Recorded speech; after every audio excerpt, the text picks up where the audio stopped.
Dạ, một ạ. Ai lớn đi.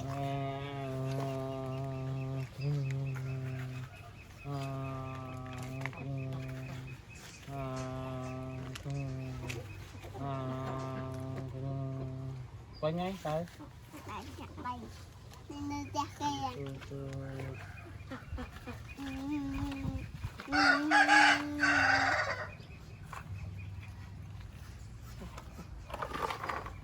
Chưa.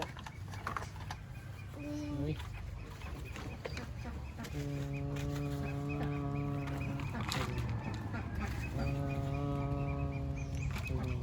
Nó này là con thú năng à?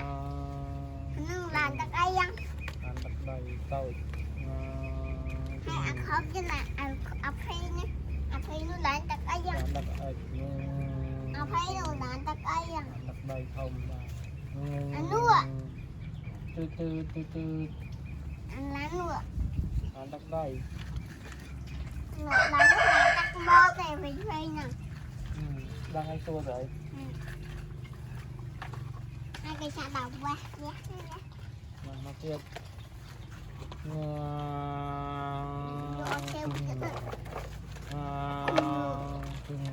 Bỏ xong rồi. Bên này. Bạn chọn phòng.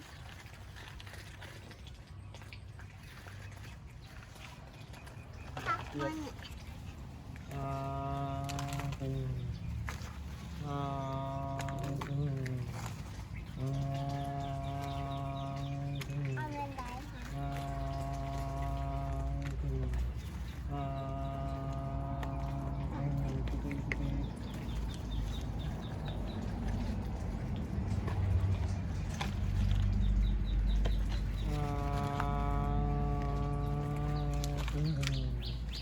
Hai cáp đó.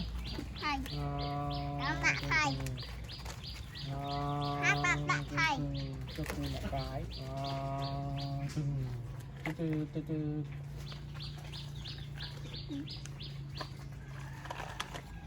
Nhìn mà.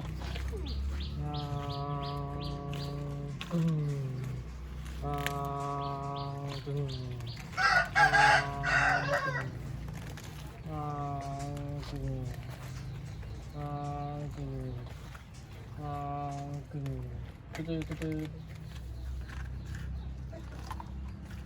Nhìn mà.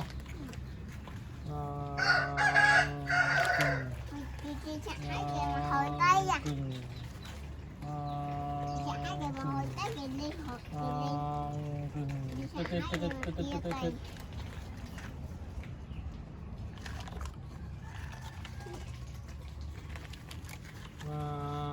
Camera nó cứ thẳng kia. Tấm nè. Tao đi thẳng bên này. Hai cái chặt lại nó chặt hết là nhiều. Từ. Chặt nhiều. Rồi mà bay nhân. Ta bá này. Cài. Làm cài tôm. Nắm kia, hồi đây, nè kia hồi. Ai à, ở sẵn ta. Ở đây vô chạm bị mày diệt bay.